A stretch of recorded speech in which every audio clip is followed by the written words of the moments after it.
Bonsoir et bienvenue dans cette parenthèse gourmande et culture gastronomique. On a voulu cette parenthèse culturelle afin d'enrichir les connaissances et replacer dans un examen, un concours ou pourquoi pas un dîner mondain. N'oubliez pas de couper vos micros. Si vous souhaitez intervenir, c'est avec plaisir et vous pouvez utiliser la main pour prendre la parole. Ce soir, en thème, on a la brasserie Georges, la mère Brasier, le couteau, l'agneau présalé, le thé matcha et le baba au rhum. Et on est parti immédiatement avec la brasserie Georges. Alors, la brasserie Georges, elle est située à Lyon. Elle est fondée en 1836 par l'Alsacien Hofer sur les anciens marécages de Perrache. Elle est constituée de 710 mètres carrés de plafond tendu, tenu par 3 immenses poutres en sapin. Depuis sa création, le succès est au rendez-vous et Lamartine va trouver sa place. Pour l'anecdote, il est toujours redevable de 40 francs dans le livre de compte de 1857. D'autres célébrités ont fait étape, telles que Paul Verlaine, Jules Verne, les Frères Lumière, Mistinguett, Léon Blum, Émile Zola, Rodin et j'en passe. Des plaques commémoratives sont apposées sur les banquettes afin d'immortaliser le passage de ces célébrités. Après la guerre de 1870, la brasserie Georges emploie 18 servantes appelées Hébé, c'est-à-dire des déesses de la jeunesse, d'origine alsacienne pour la plupart.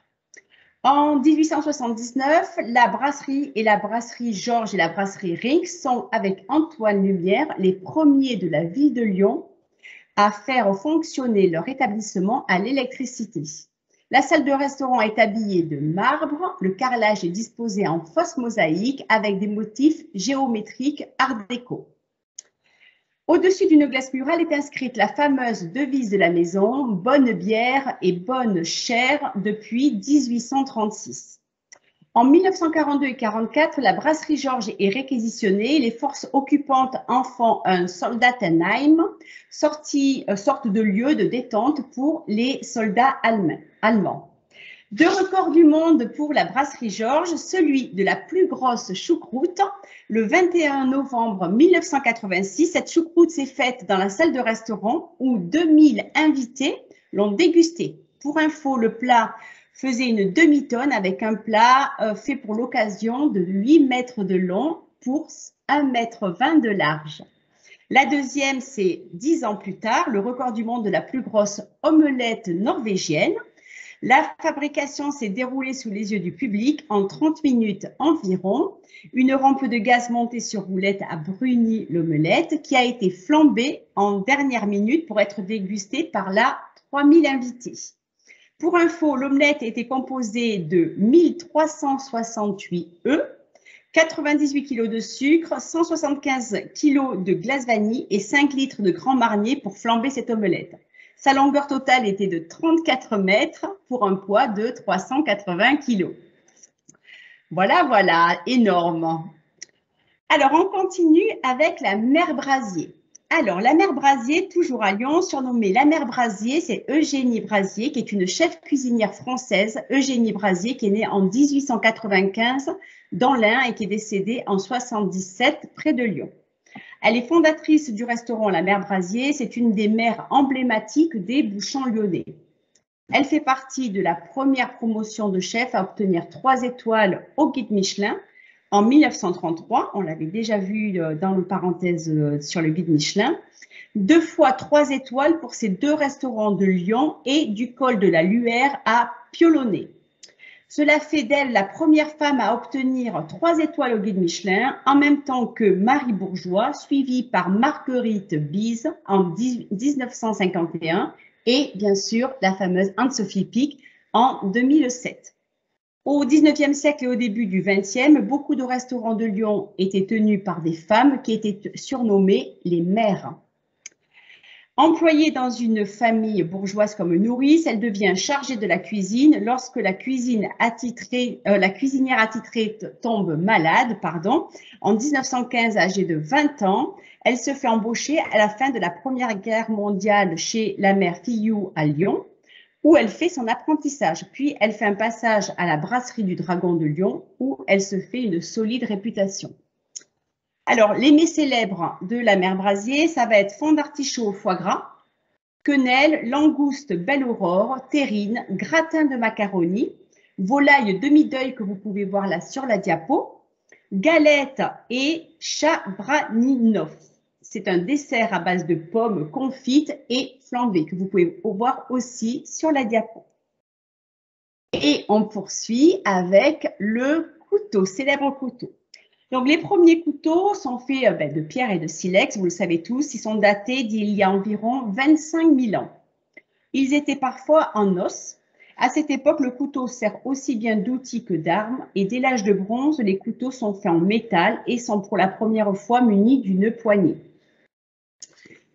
Les Romains fabriquent les premières lames en acier, comme ils fabriquent aussi à partir après les premiers couteaux à lame repliable. À l'ère du Moyen-Âge, le couteau servait de fourchette.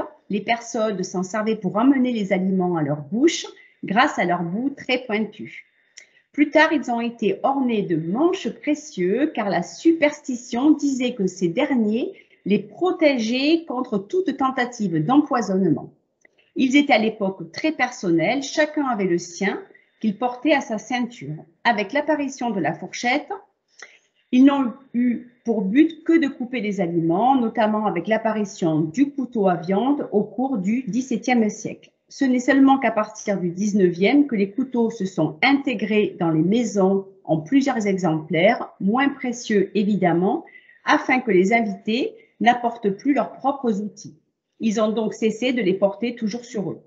On trouve plusieurs types de couteaux, les couteaux droits, donc fixes, donc sans articulation métallique, les couteaux de poche ou pliants, les couteaux de cuisine, les couteaux de boucherie et tous les autres couteaux aussi, on n'oublie pas, utilitaires comme les coutelleries de combat, par exemple, coutelleries de sport que l'on va utiliser par exemple pour la chasse, chasse sous-marine, etc. En France, ils proviennent surtout de Thiers, mais aussi ils sont fabriqués à l'Aïole. Pour l'Aïole, c'est en 1909 que Jules Calmel eut l'idée d'apposer une abeille sur le ressort. Il existe une sympathique légende selon laquelle Napoléon, parce que peut-être vous ne le saviez pas, mais Napoléon, son emblème, c'est l'abeille, et c'est d'ailleurs là-bas au Shangri-La, en fait. Je ne sais pas si vous connaissez sur Paris. Il y a un restaurant qui s'appelle l'Abeille, puisque tout le bâtiment, en fait, est orné de l'emblème de Napoléon. Aurait autorisé les couteliers aveyronnais à utiliser l'abeille comme motif en signe de leur bravoure au combat. La réalité est simplement une raison esthétique, même si l'abeille est un insecte bien plus sympathique que la mouche. La mouche est un terme technique de coutellerie. Donc, en fait, vous l'avez ici. Là, ça, c'est la mouche. De coutellerie désignant la partie écrasée en bout du ressort. On mettait auparavant des fleurs. D'après le livre des superstitions, comme tous les objets pointus ou tranchants, donc ciseaux, aiguilles, épingles, offrir un couteau coupe l'amitié ou l'amour, à moins de l'échanger contre une pièce de monnaie. Donc là, vous avez plusieurs couteaux, des couteaux de Thiers, des couteaux de l'Aïole. Et d'ailleurs, le couteau de l'Aïole le brevet n'est absolument pas protégé, donc en fait, il est reproduit dans le monde entier. Oui, Corentin. Non, c'est marrant parce qu'au trophée du maître d'hôtel, on a eu une question sur les couteaux, justement.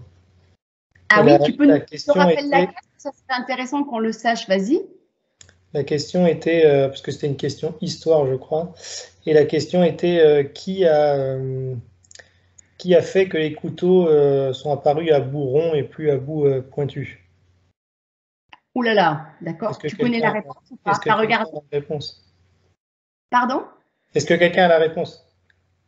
Moi non, hein, personnellement, je ne sais pas, mais je suis curieuse. Non, personne? C'est le cardinal de Richelieu, parce qu'il en avait marre que pendant les repas, tout le monde se cure les dents avec les couteaux. Donc il a fait des couteaux à bout rond que maintenant on connaît tous. Ah, voilà, c'était marrant, c'était une question sur le pendant le trophée. Ouais, mais merci vraiment de ce petit rajout, c'est hyper intéressant. Merci beaucoup, Corentin. Alors, on continue avec l'agneau présalé. Donc, les présalés sont des espaces à la végétation bien particulière situés dans la baie du Mont Saint-Michel. Les marais font de ces espaces des terrains marins ou terrestres en fonction des cycles. Les moutons sont importés au XIXe siècle par les riverains. Leur choix se porte sur une petite race d'origine anglaise, la noire, que vous pouvez voir sur l'écran, ainsi nommée car sa tête et ses extrémités de pattes sont noires. Depuis, par un croisement judicieux de première génération avec le Southdown et par une alimentation plus soutenue à la bergerie, la noire est devenue l'agneau gras et dodu à la viande savoureuse. Dans la baie du Mont-Saint-Michel, cette pratique d'élevage est très ancienne. Des documents attestent qu'au XIe siècle, les moines de l'abbaye possédaient un droit de brebiage qui leur permettait de choisir la meilleure brebis de chaque exploitation. Dans la baie du Mont-Saint-Michel, les producteurs commercialisent un peu plus de la moitié des agneaux sous la marque Le Grévin, comme le musée. Les troupeaux de moutons pâturent tout au long de l'année les prairies autour de la baie du Mont-Saint-Michel et ce sont les plantes halophiles uniques qui se développent entre le milieu marin et le milieu terrestre en présence d'une grande quantité de sel qui donne à la viande cette saveur si originale. Le goût fin de la chair de l'agneau de présalé provient des plantes, évidemment, malgré ce que l'on pourrait penser, cette viande n'a pas un goût salé. Le prix de vente de la viande est le double de celui de la viande de mouton classique. Sa viande se distingue par sa couleur rosée, la longueur des fibres et la présence de gras persillés. Après plusieurs années de démarchage, les éleveurs de la baie de Mont-Saint-Michel ont obtenu en 2009 une appellation d'origine contrôlée pour leurs agneaux de présalé. Il faut savoir que l'agneau de présalé est abattu entre 4 et 6 mois. La viande d'agneau, le petit de la brebis et du bélier est appelée viande d'agneau jusqu'à l'âge d'1 an. Après, elle devient viande de mouton. Grand classique du menu de Pâques, l'agneau de présalé rôti se marie parfaitement avec un vin rouge plutôt évolué comme un Saint-Émilion grand cru, par exemple, premier cru classé, un Châteauneuf-du-Pape rouge, un Hermitage rouge ou encore un Pommard premier cru. Ben voilà, on a terminé avec l'agneau de présalé et je vais poursuivre avec le thé matcha. Alors, le thé matcha. Le thé matcha est… Alors, oui, j'ai oublié de vous dire, pardon, que pour l'agneau de présalé, je vais vous mettre après, vous aurez un film où vous pouvez en fait voir tout l'agneau de présalé. Alors, le thé matcha. Le thé matcha est une fine poudre de thé vert d'excellence, traditionnellement utilisée pour la cérémonie du thé. Il est issu de la meilleure qualité de camélia. Un soin tout particulier est apporté à la culture de ce thé. Quelques semaines avant la récolte, les buissons de thé sont couverts de la lumière directe du soleil afin de les protéger. Ces jeunes feuilles de thé, appelées tencha, T-E-N-C-H-A, sont ensuite séchées et moulues en une poudre très fine d'un vert clair, le matcha.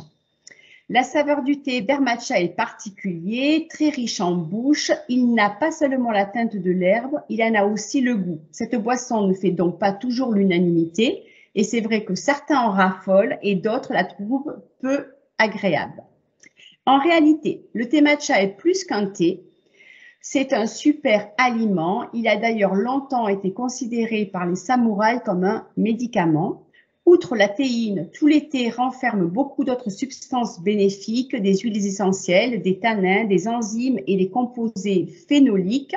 Mais le thé matcha est doué d'une qualité nutritionnelle particulière par sa richesse en catéchine, un antioxydant qui renforce le système immunitaire, prévient le cancer et lutte contre le cholestérol. Les Japonais en raffolent aussi pour son action contre le vieillissement de la peau et notamment contre l'apparition des rides. Par son activité antioxydante, les radicaux libres sont éliminés, les cellules sont ainsi débarrassées de ce qui contribue le plus à les faire vieillir et dysfonctionner. Le thé matcha aide également à vivre plus longtemps et en meilleure santé car il lutte contre l'oxydation, limitant les dégâts sur les membranes cellulaires et sur l'ADN. Enfin, il permet de prévenir toutes les maladies inflammatoires et dégénératives. Alors, comment on prépare un thé vert matcha? Donc, on verse quelques grammes de poudre de thé dans un bol. Je ne sais pas si certains ont déjà vu la cérémonie du thé. On remplit ensuite le bol d'eau bouillante. On bat au fouet spécial à thé matcha que vous pouvez voir en haut à gauche avec tout un tas de petites pointes en bois qui sont aussi appelées chazelles, jusqu'à ce que le mélange devienne un thé mousseux vert jade. Le prix d'un sachet de 50 grammes de thé matcha est à partir de 9 €. Et on va… Oui, Corentin, tu peux ajouter quelque chose? Non? Vous connaissez tous le thé matcha ou pas du tout? Vous savez que maintenant, il y a tout un tas de produits qui sont à base de thé matcha. J'ai même vu, je crois, des Kit Kat à base de thé matcha. Hein. Donc, ouais, c'est très spécial. Et on va terminer avec de la douceur. Alors, installé avec le baba rhum, pardon, donc installé rue Montorgueil depuis 1730, la pâtisserie Storer est la plus vieille pâtisserie de Paris. Son histoire commence avec celle d'un homme, Nicolas Storer, on en avait déjà parlé. Celui-ci travaille en tant que pâtissier au service du roi Stanislas de Pologne, qui, chassé de son trône, s'est exilé en Alsace. Storer est si talentueux que lorsque Marie Ledzinska, la fille de Stanislas, épouse le roi Louis XV en 1725, elle l'emmène avec elle à Versailles. Alors, pâtissier attitré de la reine, Storer ouvre ici, 5 ans plus tard, sa propre pâtisserie. La spécialité de la maison, le puits d'amour, on en avait déjà parlé dans une autre parenthèse, le puits d'amour que les amoureux s'arrachent pour la Saint-Valentin et la crème de la crème inventée par Storer lui-même, le baba. Un jour, le roi Stanislas ramène une brioche traditionnelle de Pologne qui s'est un peu asséchée durant le voyage. Storer a alors l'idée de l'imbiber d'un vin de Malaga et d'y ajouter de la crème pâtissière et des raisins. Conquis, le roi Stanislas baptise cette création Ali Baba, qui devient Baba, en référence au conte des 1001 nuits, dont il lit les aventures à ce moment-là. D'autres prétendent que le nom vient du polonais Baba, qui signifie mamie. Et le rhum, alors, le rhum s'est introduit dans la recette en 1835 par un descendant de Nicolas Storer. Presque 200 ans plus tard, la pâtisserie Storer continue encore aujourd'hui à vendre ses célèbres baba au rhum, que vous pouvez voir sur la diapo. Le gâteau Ali Baba est toujours vendu à la pâtisserie Storer. Il est composé d'une pâte à baba imbibée dans un sirop rhumé avec crème pâtissière vanillée, raisin de Corinthe macéré dans le rhum. Est-ce que vous avez des choses à ajouter? Ça serait très intéressant ou pas? Non? Écoutez, cette pause est terminée. On vous remercie d'avoir suivi. Donc, la prochaine pause, ça sera le 18 octobre à 20h30. Dimanche, nous avons un webinaire où nous allons présenter des concours avec Isabelle. Plusieurs acteurs vont parler de leur concours, mais aussi, on a l'avantage d'avoir des jeunes étudiants qui vont nous raconter leur parcours de préparation au concours. La prochaine fois, donc dans la prochaine pause gourmande, vous avez donc Pérignon, le Morbier, la tête de veau, pourquoi 75 centilitres et le Paris-Brest. Voilà, merci beaucoup et je vous souhaite une belle soirée à tous.